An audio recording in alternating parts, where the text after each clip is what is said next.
Just had this flash. I'm imagining Tom Cruise in Tropic Thunder playing Les Grossman, the studio exec, like throwing an absolute fit. Just at going something nuts. like that. Yeah. No, but he was very gracious about it. But I could tell that in the back of his mind, he was like, can you please get your dog to stop digging up my couch? But I love Tom. I owe him a lot. He's been very, very kind to me and a great mentor and someone I've learned a lot from. But again, sorry, what I was saying is that when you're on set of a Marvel movie, they're big, there's green screens, there's crews of a few hundred people.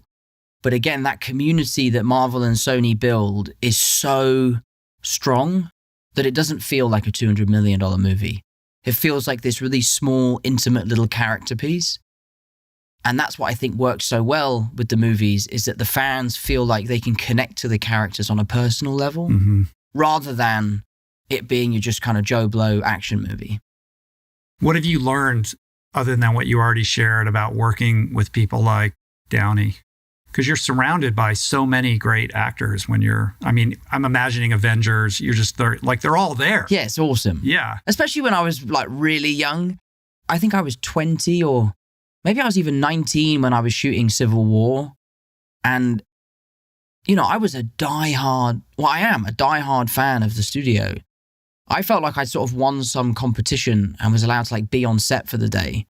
But then when I had to take my mark and do my scene with Downey, it was a really overwhelming experience. And I'm very grateful to Downey because I think I've told this story before.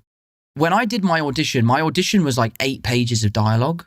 It was a long scene. Typically an audition will be 2 pages. Your original Spider-Man audition. My screen test with Downey. So this was kind of like the final step. Although they did add another step, which was like a physical test where we had to do some fight scenes and stuff. And the scene with Downey was great. The audition went really well. I was told by my agents to learn the lines exactly. And that was kind of like a bit of advice, but also because I'd been really lazy earlier in self-tapes and I would rewrite things and change it so it fit my mouth better. But they said in this instance, you have to learn it perfectly.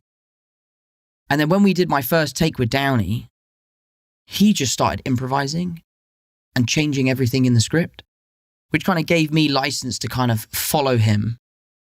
And I think something I learned from Downey is like, you can't beat him, but you can ride his coattails. And those are good coattails to ride.